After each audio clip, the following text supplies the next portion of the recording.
Bismillahirrahmanirrahim. Assalamualaikum warahmatullahi wabarakatuh. Bagaimana kabarnya sahabat magnet rezeki semua? Semoga selalu dalam keberkahan dan kemuliaan dari Allah Subhanahu wa taala. Bagaimana materi-materi magnet rezekinya? Mudah-mudahan bisa membuka cakrawala berpikir Anda semua, kita semua, dan setelah itu insya Allah rezeki Anda berlimpah ruah, ya. Oke, pada kesempatan kali ini saya ingin menambahkan dosis dari ilmu tentang paradox of candy, jendela buram, dan yang terakhir adalah tips jeruk nipis, ya. Nah, ini berbicara tentang cicak dan jerapah, ya. Bapak Ibu, saya suka sekali dengan dua makhluk Allah ini, ya. Dan dua makhluk Allah ini bisa menjadi pelajaran yang berharga untuk kita semua. Yang pertama adalah cicak. Cicak ini Allah berikan menjadi makhluk yang kita lihat setiap hari, gitu ya. Jadi dia ada di dinding kita, ada di langit-langit kita, gitu ya. Kemudian ada di rumah kita, ya. Mudah sekali kita lihat makhluk yang satu ini. Uniknya adalah cicak ini makanannya terbang, Bapak Ibu, ya. Makanannya itu nyamuk, sementara dia nggak bisa terbang. Ini kita semua sudah tahu, ya. Tapi coba kita pikirkan betapa Allah Subhanahu wa taala memberikan rezeki yang unik bagi cicak, gitu ya. Cicak nggak bisa terbang. Kalaulah kita jadi cicak, apa yang kita katakan kepada Allah? Ya Allah, ini nggak adil sekali, gitu ya. Kenapa kok rezeki saya malah terbang, sementara saya nggak dikasih bekal yang cukup untuk mengejar makanan saya. Tapi cicak tidak melakukan itu. Dia hanya diam-diam merayap, gitu ya.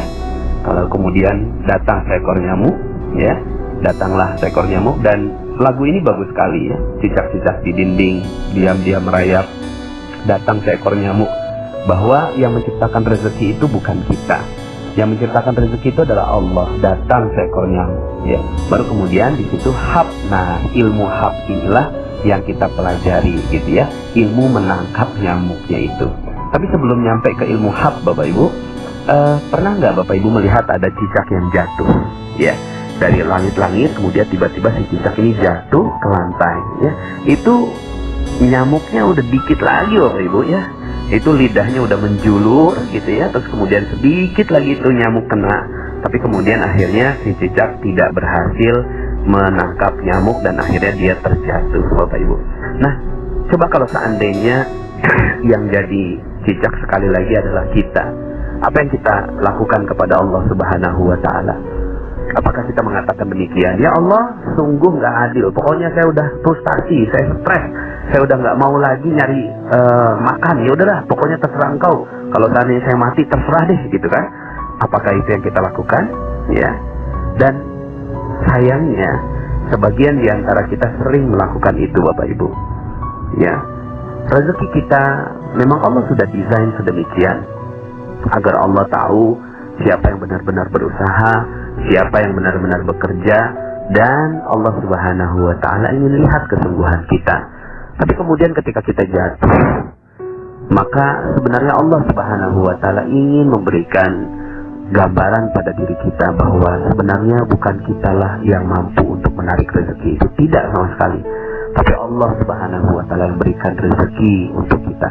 Kalau Allah mau, maka tidak mudah saja nyamuk itu datang pada si cicak, gitu ya. Nah, Bapak Ibu yang dirahmati Allah Subhanahu wa taala, akhirnya cicak ini tetap saja dia naik kembali, diam lagi, ya, bersungguh-sungguh lagi, bersabar lagi untuk kemudian datang nyamuk yang berikutnya. Nah, Bapak Ibu, semoga kita bisa mengambil hikmah dari kisah nyamuk ini. Nah, kisah yang kedua, atau kisah nyamuk dan cicak, ya. Kisah yang kedua adalah tentang jerapah. Saya terkaget-kaget ketika menemukan fakta ini, Bapak Ibu, bahwa ternyata jerapah itu sejak waktu bayi, ketika lahir bayi, ya, kakinya kan panjang sekali, Bapak Ibu, ya. Lalu kemudian si bayi ini langsung berusaha untuk berdiri. Tapi Bapak Ibu, oleh ibunya sendiri, ini si jerapah ditendang, Bapak Ibu, sampai jatuh. Bayi jerapah ini ditendang oleh ibunya sampai jatuh. Lalu kemudian Si bayi jerapah ini naik lagi, berdiri lagi, mencoba untuk berbangun lagi, ditendang lagi sama ibunya. Dia berdiri lagi, ditendang lagi sama ibunya. Berdiri lagi, ditendang lagi sama ibunya. Berdiri lagi, ditendang lagi sama ibunya. Sampai kemudian akhirnya sang bayi jerapah itu kakinya kuat. Lalu kemudian dia tidak akan pernah melipat lagi kakinya sampai meninggal dunia. Bapak Ibu, kesannya tega ya gitu ya. Kesannya tega banget gitu loh. Seorang ibu kok ya bisa menendang anaknya atau bayinya sendiri. Masih bayi loh gitu kan, tapi ditendang. Tapi begitulah kehidupan. Allah ingin menggambarkan kehidupan jerapah, bahwa ya ibunya jerapah ini punya niat yang sangat-sangat baik untuk menjatuhkan sang bayi jerapah ini. Tapi kemudian ya si bayi jerapah ini nggak paham kenapa saya harus jatuh gitu ya. Tapi untungnya bayi jerapah ya bayi jerapah Bapak Ibu ya.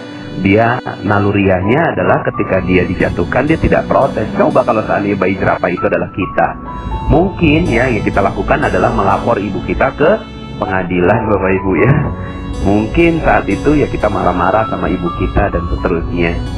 Tapi inilah bayi jerapah yang ketika dia ditendang, dijatuhkan, dia bersabar dan mengikuti prosesnya. Bapak Ibu yang dirahmati Allah Subhanahu wa Ta'ala, mungkin sebagian di antara Anda yang mendengarkan audio ini ada yang sedang dijatuhkan oleh Allah Subhanahu wa Ta'ala. Ada yang sedang terpuruk nasibnya.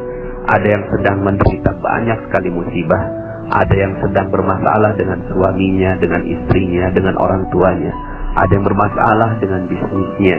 Ada yang bermasalah dengan rekan-rekan di dalam perusahaan dan seterusnya. Ada yang mungkin uangnya diambil orang, ditipu dalam sebuah bisnis dan seterusnya. Bapak Ibu, kalau seandainya Anda menjadi cicak dan menjadi jerapah yang dijatuhkan oleh Allah Subhanahu wa Ta'ala, maka betapa bahagianya Allah. Seandainya Anda sekarang yang sedang terjatuh itu, lalu kemudian katakan kepada Allah, ya Allah, saya siap untuk naik lagi, saya siap untuk bangkit lagi, belajar lagi. Dan seandainya Engkau jatuhkan aku, maka aku siap untuk bangkit kembali. Kau jatuhkan lagi, maka kami siap untuk bangkit kembali. Bapak Ibu, betapa bahagianya Allah seandainya Anda adalah orang yang seperti itu, dijatuhkan oleh Allah. Tujuan Allah menjatuhkan Anda pasti ada maksud yang sangat-sangat mulia. Allah menjatuhkan Anda tidak mungkin jatuh sendiri Bapak Ibu. Anda jatuh sekarang ini pasti ada sebab Allah Subhanahu wa Ta'ala menjatuhkan Anda. Sebabnya macam-macam Bapak Ibu. Yang pasti satu hal, pola yang terbentuk adalah pola seperti jerapah. Allah ingin agar Anda kuat. Allah ingin agar Anda tegar. Allah ingin agar Anda luar biasa. Lalu kemudian dijatuhkan lagi. Jadi kalau Anda jatuh sekarang, berbahagialah. Berbahagialah. Kenapa? Karena yang menjatuhkan Anda adalah Allah Subhanahu wa Ta'ala. Yang menjatuhkan Anda bukan orang lain Bapak Ibu. Bukan orang lain. Kalaulah seandainya ada orang lain yang menjatuhkan Anda saat ini, yang mengambil uang Anda, yang melaporkan Anda ke polisi, yang mungkin menjadikan Anda hina, dimaki-maki dan seterusnya, dan Anda lihat bahwa semua orang yang menyebabkan itu adalah manusia yang Anda benci, yang Anda tidak suka, percaya saya Bapak Ibu bahwa itu bukanlah manusia yang menyebabkan itu semua. Karena tidak mungkin terjadi hal-hal yang ada di muka bumi ini kecuali atas izin Allah Subhanahu wa Ta'ala. Semua terjadi atas izinnya. Semua terjadi atas desainnya. Semua terjadi atas rekayasanya. Semua yang terjadi di muka bumi ini atas seluruh perintah-perintahnya. Maka maafkan semua orang yang ada di sekitar Anda. Karena bukan karena mereka Anda jatuh, bukan karena mereka Anda tersungkur, bukan sama sekali. Tapi Anda jatuh karena Allah Subhanahu wa Ta'ala ingin melihat Anda tegar, ingin melihat Anda menemukan kesalahan-kesalahan Anda, ingin melihat Anda belajar lebih baik lagi, ingin melihat Anda menangis dan menyebut namanya. lalu kemudian Anda bangkit kembali seperti bayi jerapah yang siap untuk berdiri. Bapak Ibu yang dirahmati Allah Subhanahu wa Ta'ala, sekali lagi, jika Anda sekarang sedang berat, maka nggak usah sirami diri Anda dengan jeruk nipis, Bapak Ibu, ya. Nggak usah, ya. Sudah, lepaskan jeruk nipisnya dan terima kejatuhan Anda sebagai satu paket dari rezeki Anda. Satu paket. Fa inna ma'al usri yusra. Inna ma'al usri yusra. Sesungguhnya bersama kesulitan ada kemudahan. Sungguh bersama kesulitan ada kemudahan. Di balik kesulitan yang sedang menimpa Anda sekarang ini, ada sebuah janji Allah Subhanahu wa Ta'ala yang menginginkan Anda menjadi manusia yang luar biasa. Kuntum khaira ummatin ukhrijat linnas. Kalian adalah sebaik-baik manusia yang dikeluarkan oleh Allah Subhanahu wa Ta'ala untuk manusia lain. Maka tunjukkan bahwa Anda adalah manusia yang mulia. Tunjukkan bahwa Anda adalah manusia yang terbaik.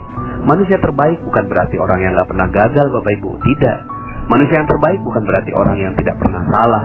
Manusia yang terbaik bukan berarti orang yang tidak pernah berdosa. Tapi manusia yang terbaik adalah ketika mereka melakukan dosa, kesalahan, kelalaian, kehilafan, lalu kemudian mereka bangkit dan berdiri, sekedar meminta ampun kepada Allah Subhanahu wa Ta'ala dan siap untuk menerima kehidupan, babak kehidupan baru yang jauh lebih baik. Saya doakan tulus dari hati saya yang paling dalam agar Anda semua yang mendengarkan audio ini menjadi manusia-manusia terbaik di muka bumi yang siap memberikan karya terbaiknya untuk umat manusia. Terima kasih, saya Nasrullah. Sampai jumpa dalam audio-audio berikutnya. Assalamualaikum warahmatullahi wabarakatuh.